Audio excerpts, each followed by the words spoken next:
اللهم صل على سيدنا ومولانا محمد افضل صلواتك بعدد معلوماتك وبارك وسلم وصل عليه. بسم اللہ الرحمن الرحیم. عزیز طلباء کرام، امید ہے انشاءاللہ العزیز آپ سب خیر و عافیت کے ساتھ ہوں گے. جامع السنن الترمذی جلد ثانی کے ابواب تفسیر القرآن عن رسول اللہ صلی اللہ علیہ وسلم کے ایک اور باب ما جاء ومن سورۃ الحجرات کے ساتھ اللہ جل شانہ کے فضل و کرم سے ایک مرتبہ پھر آپ حضرات کے خدمت میں حاضر ہونے کا موقع ملا.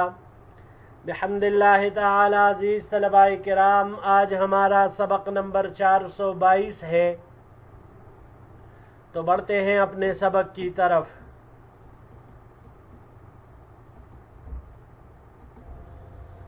سورۃ الحجرات، یہ باب ہے سورہ حجرات کی تفسیر کے بیان میں. وبہ قال حدثنا محمد بن المثنى قال حدثنا مؤمل بن اسماعیل قال حدثنا نافع بن عمر بن جمیل الجمحی قال حدثنا ابن ابی ملیکۃ قال حدثني عبد الله بن الزبیر ان الاقرع ابن حابس قدم على النبی صلی اللہ علیہ وسلم قال.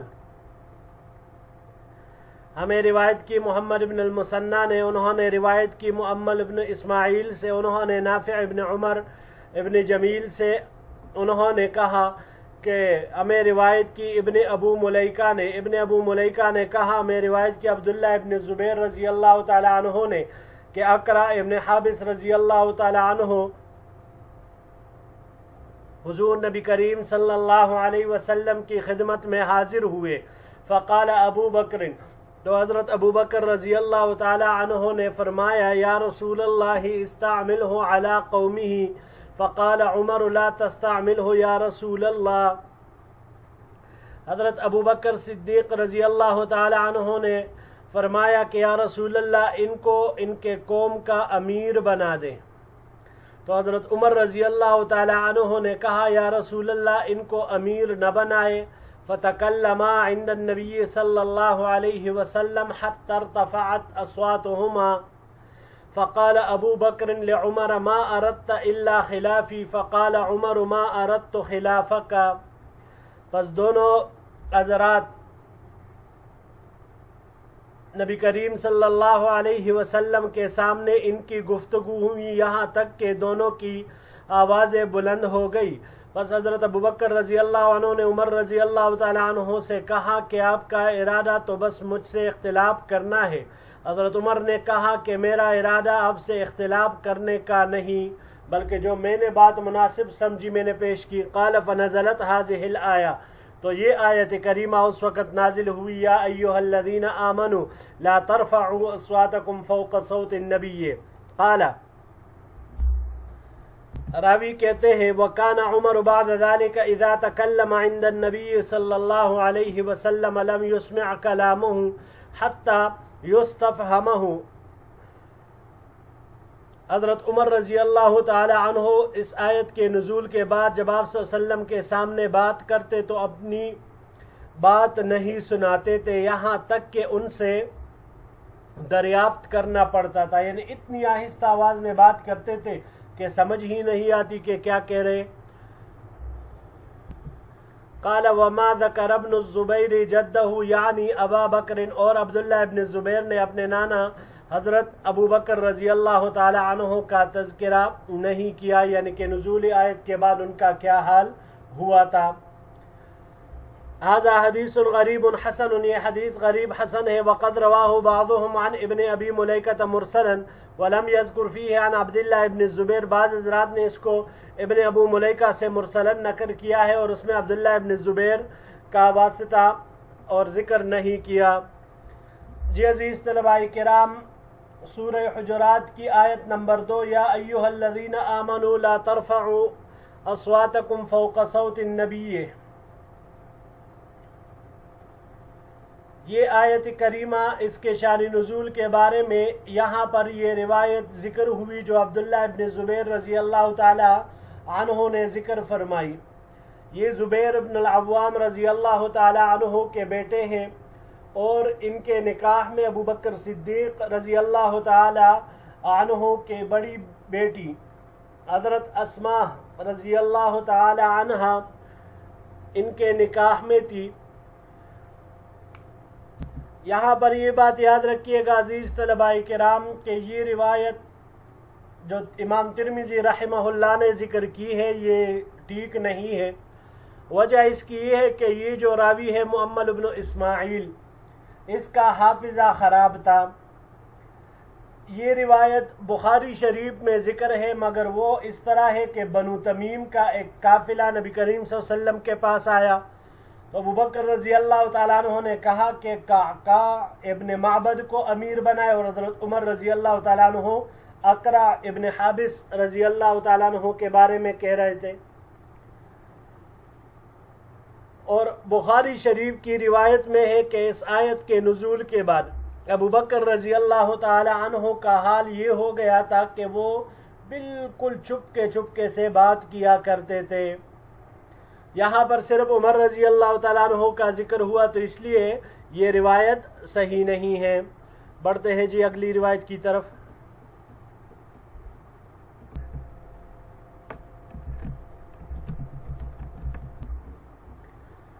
وبه قال حدثنا أبو عمار الحسين بن حريث قال حدثنا الفضل بن موسى عن الحسين بن واقد عن أبي إسحاق عن البراء بن عازب في قوله تعالى إن الذين ينادونك من وراء الحجرات قال۔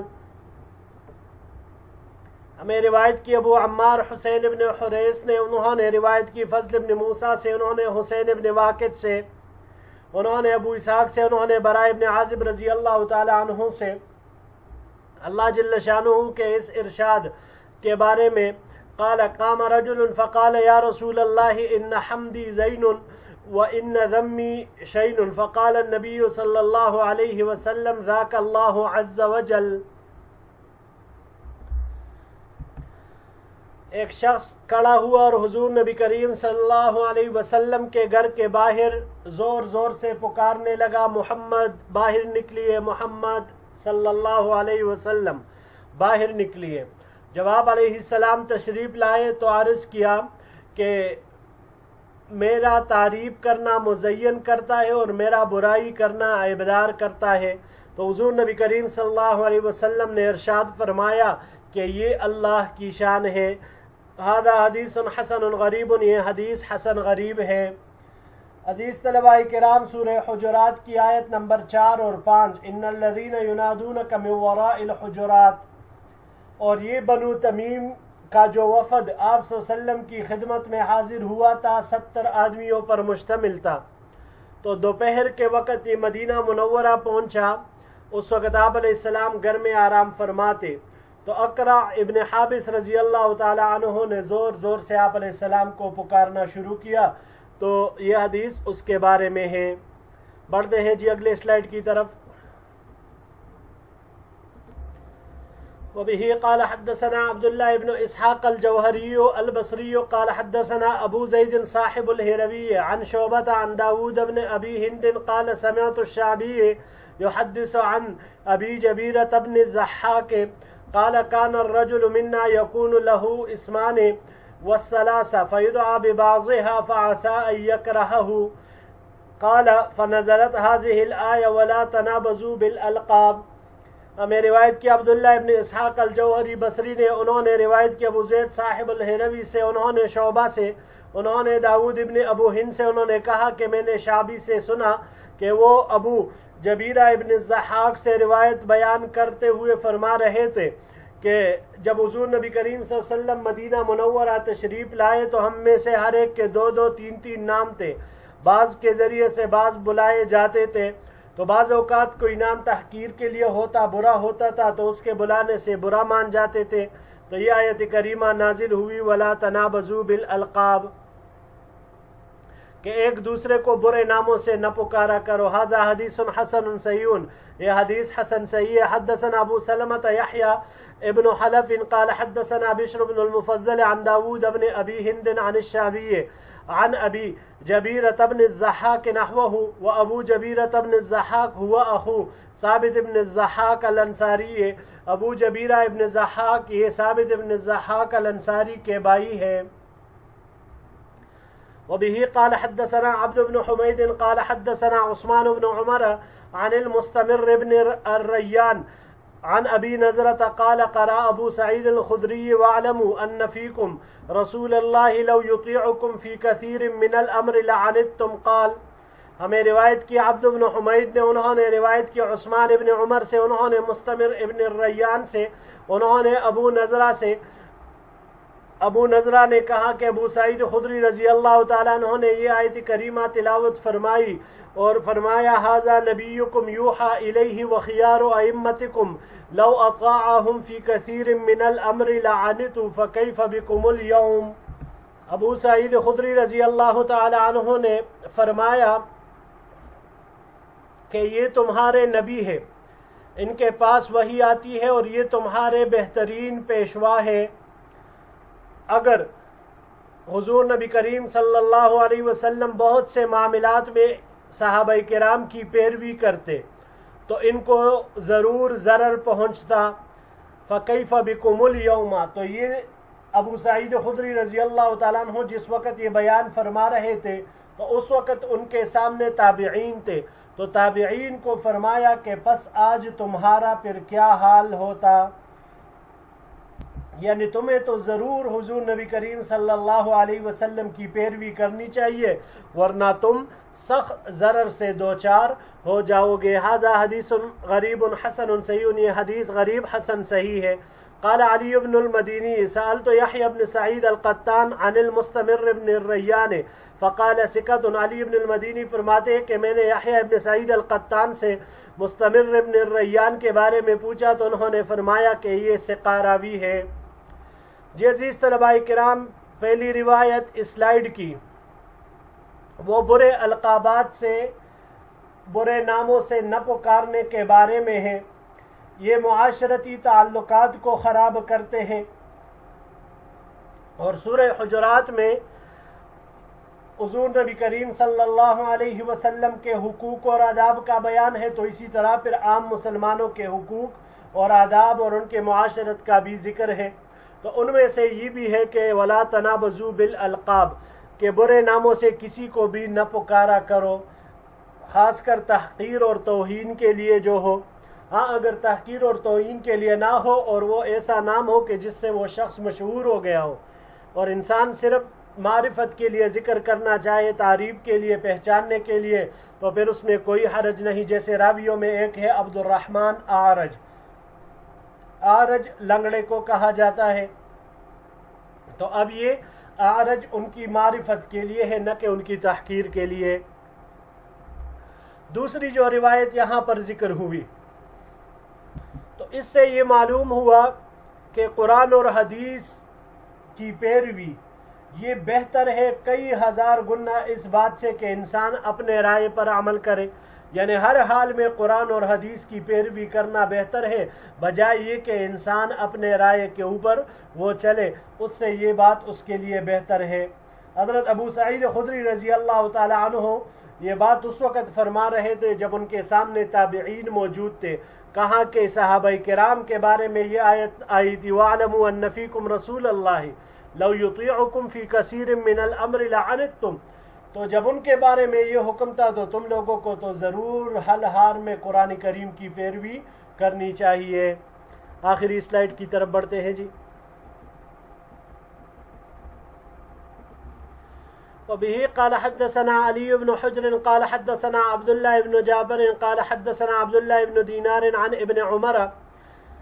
ہمیں روایت کی علی ابن حجر نے، انہوں نے عبداللہ ابن جعفر سے، انہوں نے عبداللہ ابن دینار سے، انہوں نے ابن عمر رضی اللہ تعالی عنہما سے ان رسول اللہ صلی اللہ علیہ وسلم خطب الناس یوم فتح مکہ فقال، کہ حضور نبی کریم صلی اللہ علیہ وسلم نے فتح مکہ کے دن لوگوں سے خطاب فرمایا اور ارشاد فرمایا یا ایھا الناس ان اللہ قد اذهب عنکم عبیۃ الجاہلیت وتعاظمها بآبائها فالناس رجلان رجل بر تقی کریم علی اللہ وفاجر شقی حین علی اللہ۔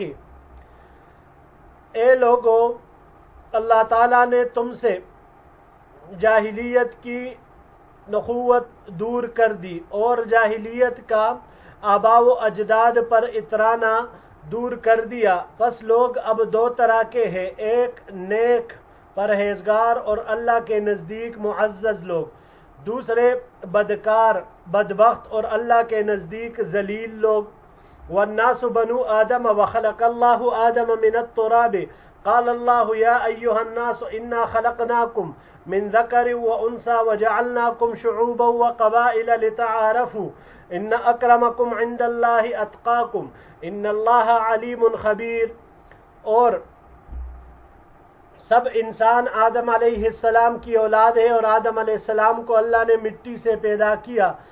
اور پھر حضور نبی کریم صلی اللہ علیہ وسلم نے یہ آیت کریمہ تلاوت فرمائی، ھذا حدیث غریب لا نعرفہ من حدیث عبداللہ ابن دینار عن ابن عمر الا من ھذا الوجہ۔ یہ حدیث غریب ہے، ہم اسے نہیں جانتے عبداللہ ابن دینار کی سند سے جو انہوں نے ابن عمر رضی اللہ تعالیٰ عنہ سے نقل کی ہے، مگر صرف اسی طریق سے۔ وعبداللہ ابن جعفر یضعف، اور عبداللہ ابن جعفر کی تضعیف کی گئی ہے، ضعفہ یحییٰ ابن معین وغیرہ، ان کی تضعیف یحییٰ ابن معین اور کئی دیگر حضرات نے کی ہے۔ وہو والد علی ابن المدینی، اور یہ علی ابن المدینی کے والد ہے۔ وفی الباب عن ابی ہریرہ وعبداللہ ابن عباس، اس باب میں ابو ہریرہ اور عبداللہ ابن عباس رضی اللہ تعالیٰ عنہما سے روایات مروی ہے۔ وبه قال حدثنا الفضل بن سهل البغدادي الأعرج وغير واحد قالوا حدثنا يونس بن محمد عن سلام بن أبي مطيع عن قتادة عن الحسن عن سمرة عن النبي صلى الله عليه وسلم قال الحسب المال والكرم التقوى۔ ہمیں روایت کی فضل بن سہل البغدادی العرج نے اور کئی دیگر حضرات نے سب فرماتے ہیں۔ ہمیں روایت کی یونس ابن محمد نے، انہوں نے سلام ابن ابو مطیع سے، انہوں نے قتادہ سے، انہوں نے حسن سے، انہوں نے سمرہ سے، انہوں نے نبی کریم صلی اللہ علیہ وسلم سے، حضور نبی کریم صلی اللہ علیہ وسلم نے ارشاد فرمایا کہ حسب مال ہے اور عزت پرہیزگاری ہے۔ ھذا حدیث حسن غریب صحیح من حدیث سمرہ، یہ حدیث حسن غریب صحیح ہے سمرہ رضی اللہ تعالیٰ عنہ کی روایت سے۔